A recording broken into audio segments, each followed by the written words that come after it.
Assalamualaikum warahmatullahi wabarakatuh. Jumpa lagi di channel kami. Kali ini kita akan membahas tentang fungsi inverse. Ini masih bagian dari pokok bahasan relasi dan fungsi. Pengertian dari inverse suatu fungsi adalah sebagai berikut. Jadi jika fungsi f ini memetakan himpunan A ke himpunan B. Jika prosesnya kita balik, yaitu ada suatu relasi yang memetakan fungsi B ke fungsi A, maka relasi tersebut dinamakan inverse dari fungsi f. Itu pengertian inverse. Contohnya sebagai berikut. Ini ada dua diagram. Yang pertama ini fungsi f memetakan fungsi A ke fungsi B. Jika prosesnya kita balik seperti ini dari B ke A, maka relasi 1 ini R1, relasi R1 ini dinamakan inverse dari fungsi f. Tetapi R1 ini bukan merupakan fungsi, karena kalau sudah diinverskan, maka himpunan B ini menjadi daerah asal dan himpunan A menjadi daerah hasil. Tapi di daerah asalnya ada yang tidak dipetakan. Itu artinya tidak memenuhi syarat sebuah fungsi. Karena syarat sebuah fungsi, semua anggota himpunan daerah asal harus dipetakan ke daerah kawannya. Contohnya lagi, ini fungsi f memetakan A ke B. Ini fungsinya adalah fungsi satu-satu. Ya, fungsi korespondensi satu-satu atau bijektif. Jika kita balik, kita sebut R2 pemetaannya. Nah, ini relasi R2 ini merupakan fungsi. Mengapa? Karena jika dibalik, maka semua anggota B juga dipetakan. Jadi R2 ini adalah fungsi. Nah, yang seperti inilah yang disebut fungsi inverse. Jadi perbedaannya, kalau R1 ini hanya disebut inverse. Tapi R2 ini adalah fungsi inverse. Ini bisa dibedakan ya, yang mana inverse dan fungsi inverse.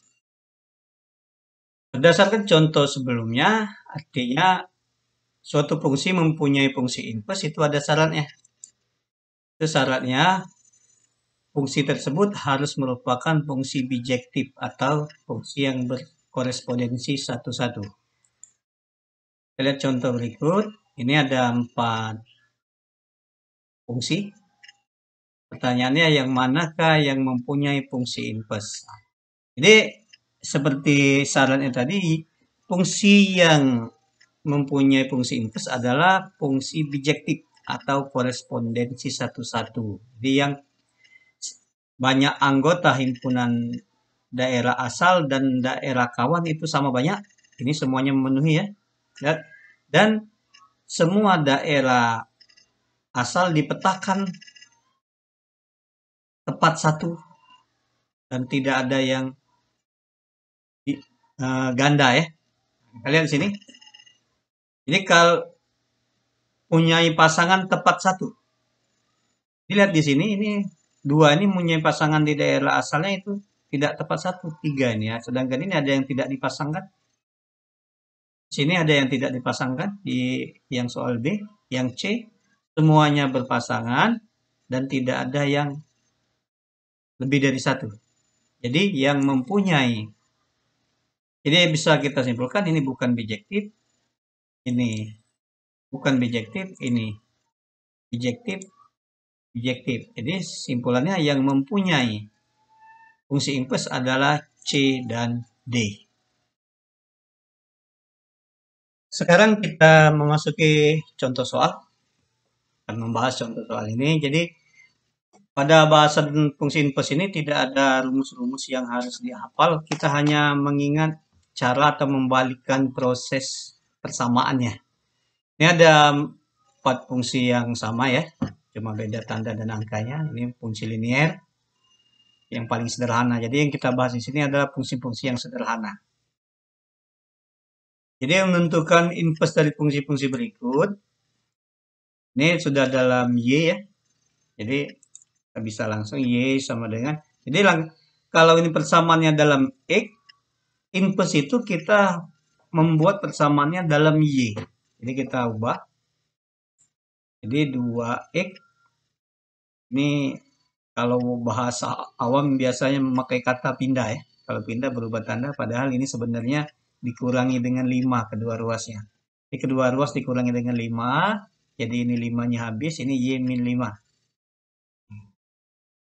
2X sama dengan Y min 5. Artinya kedua ruas kita bagi 2, sehingga didapat Y min 5 dibagi 2. Nah inilah sudah berubah bentuknya, sehingga fungsi inverse dari Y sama dengan 2X plus 5, kita tinggal mengganti Y ini dengan X. Inilah fungsi inverse dari Y sama dengan 2X plus 5. Jadi fungsi inverse dilambangkan dengan F pangkat min 1 ya. Beda dengan turunan itu aksen. Lalu yang contoh kedua. Oh, kita sini dulu. Ini bisa kadang juga ada yang menulisnya seperti ini. Jadi duanya dibuat dalam bentuk perkalian di depan. Atau dikalikan lagi, diuraikan. Itu. Jadi kalau di soal pilihan ganda, lihat yang mana yang ada ya.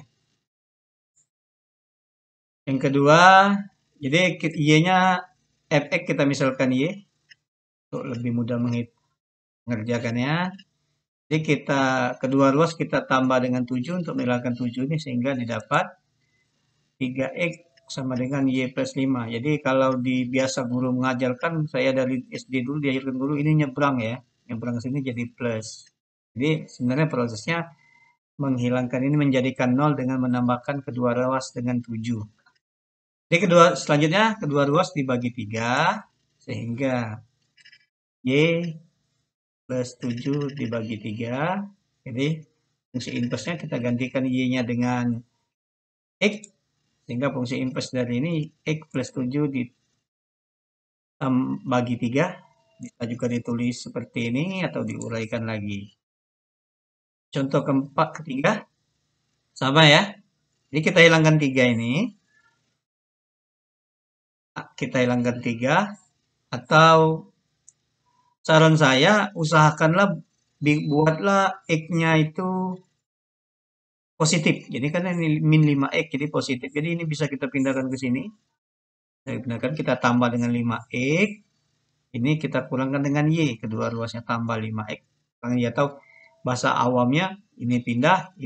Sehingga didapat 5X sama dengan 3 min Y. Kedua ruas dibagi dengan 5. Tinggal kita ganti Y-nya. Kita ganti Y dengan X. Seperti ini. Diuraikan seperti ini. Salah ini jadi Y ya. Jadi X harus. Jadi kita perbaiki. Oke, bisa tulis seperti ini ya. Atau diuraikan. Jadi seperti ini. Nah, selanjutnya yang soal D ini kita ubah dalam tidak ada angkanya. Semuanya pakai variabelnya huruf. Ini koefisiennya huruf semua. Jadi kalau untuk golongan-golongan tertentu ini biasanya dikatakan menemukan rumus cepat ya. Jadi kita misalkan Y sama dengan AX plus B. Sama lah kayak tadi, kita kurangkan dengan B kedua ruas, sehingga AX sama dengan Y min B. Kedua ruas dibagi dengan A. Nah, seperti ini.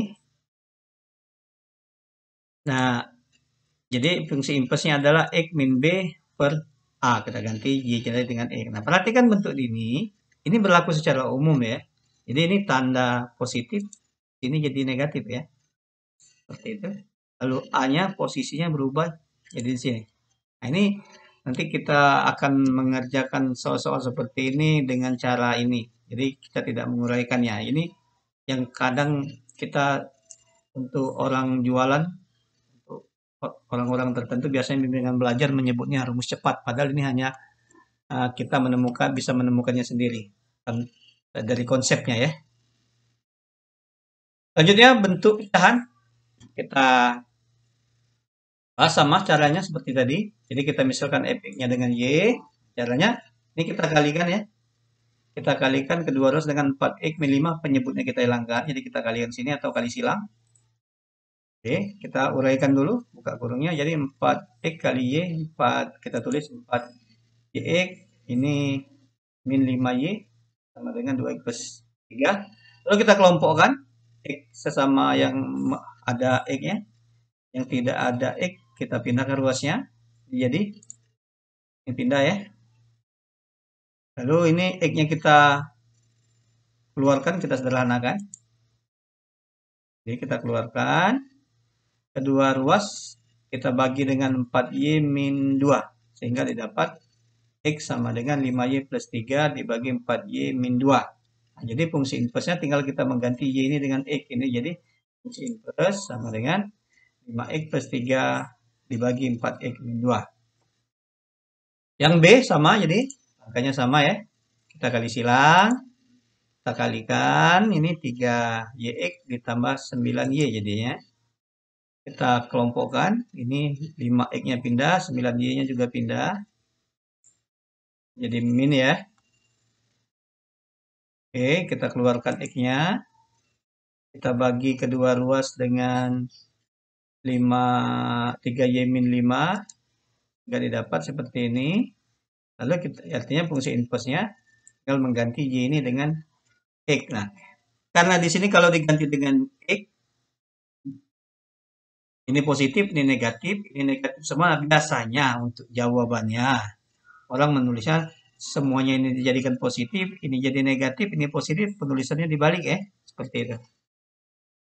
Tapi kalau ada nanti yang seperti ini, itu yang dipilih, misalnya soal objektif gitu ya. Nah, sekarang kita ke bentuk umum ya. Terusnya kita cari, sama seperti tadi. Kita kalikan silang. Kita kalikan 2, jadi CYX di Y ya. Sama dengan AX plus B, kita keluarkan, kita kelompokkan dulu, AX-nya pindah, ini pindah ya. Di Y-nya pindah. Ini jadi minus, minus ya. Kita keluarkan X-nya. Jadi CY min A, X, ini min DY.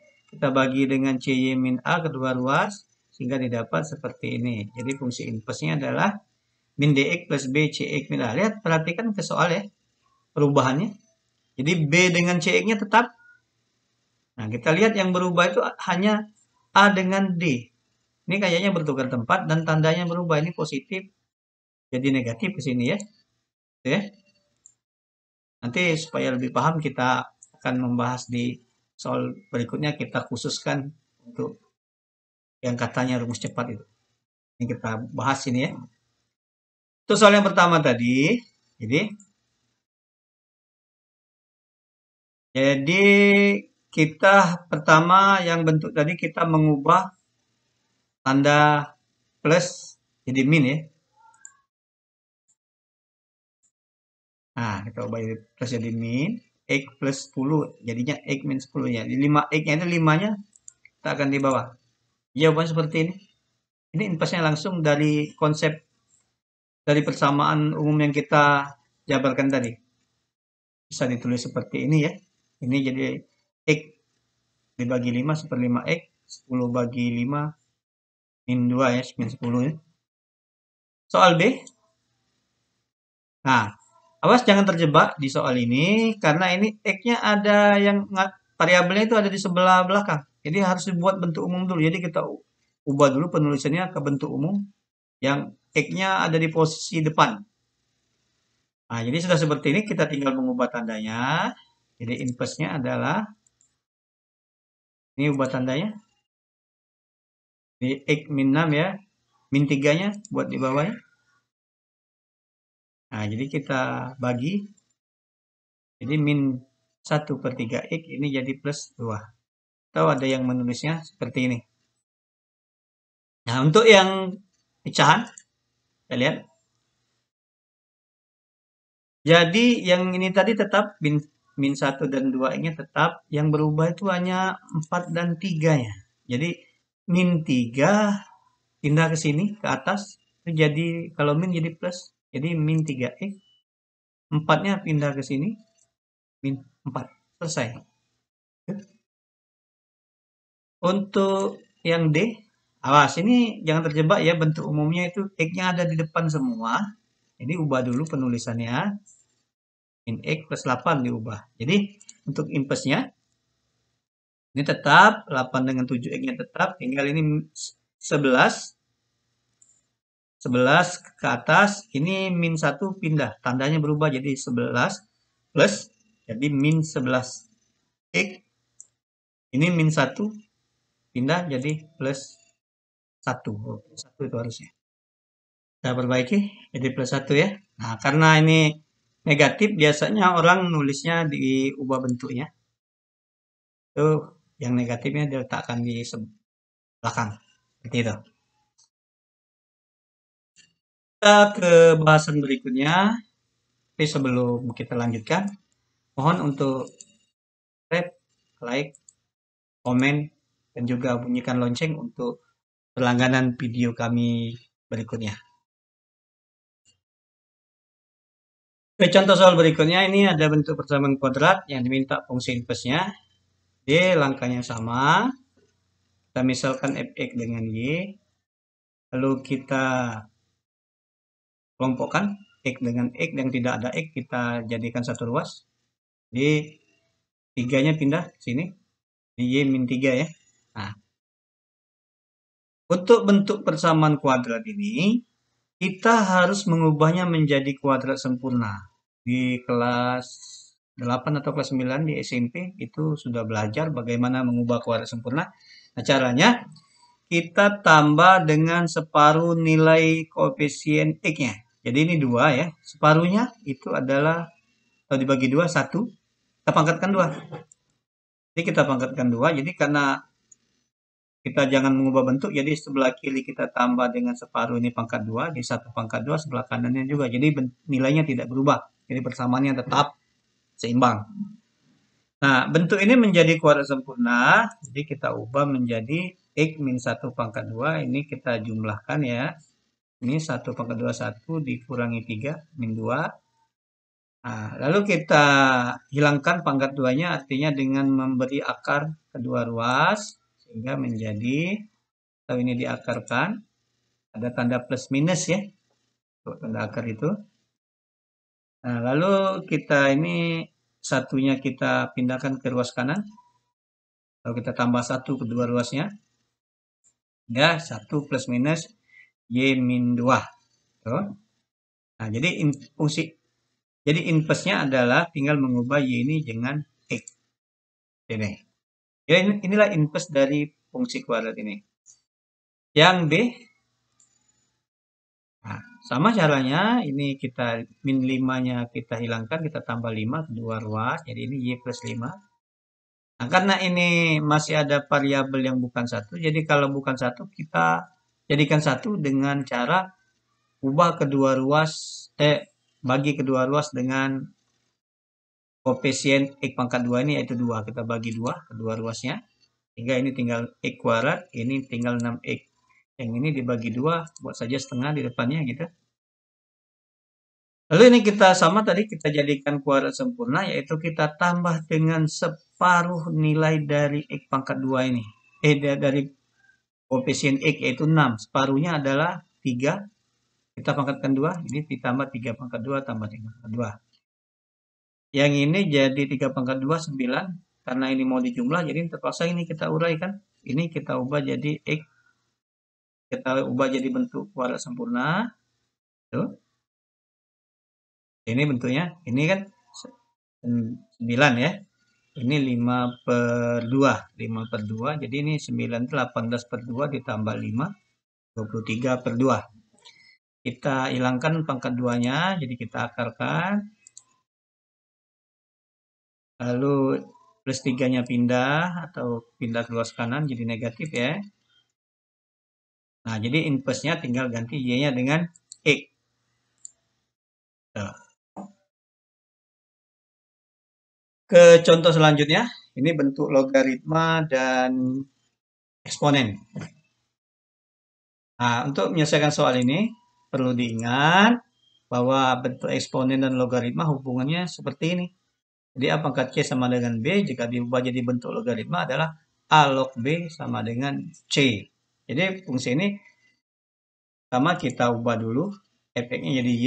Nah, karena ini logaritma, maka inversnya ini adalah eksponen. Jadi ini bilangan pokoknya ini jadi A ya, ini B, Y ini jadi C. Jadi sehingga bentuknya seperti ini. Nah, karena kita mau mencari persamaannya kita ubah, X sebelah kiri X, sebelah kanannya Y kita ubah. Seperti ini, jadi ini pindah ya. Dua ruas kita bagi 3.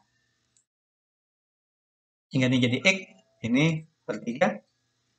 Selesai nih. Jadi tinggal inversnya adalah, tinggal gantikan Y ini dengan X. 2 pangkat X tambah 5 dibagi 3. Contoh yang B, karena ini bentuknya eksponen, ini misalkan dulu F-nya jadi Y, jadi inversnya itu log. Jadi kita ubah dalam bentuk logaritma. Ini sudah sebelah kiri, jadi tinggal satunya yang pindah. Satu ke kanan ya. Pas ini terpisah dari Y ya. Ini Y, karena Y ini punya logaritma, ini di luar log ya. Atau kalau ini kita tulis di depan saja nanti min satunya. Jadi kedua ruas kita bagi dengan 5, sehingga didapat, nah ini kita tulis segini di depan saja supaya jangan keliru penggabungannya. Penulisannya itu, jadi ini sudah selesai sebenarnya, jadi tinggal menggantikan Y ini dengan X, dapatlah inversnya. Itu. Demikianlah pembahasan fungsi inverse di video ini. Terima kasih atas perhatiannya. Semoga video ini bermanfaat. Tetaplah untuk selalu berbagi. Wassalamualaikum warahmatullahi wabarakatuh.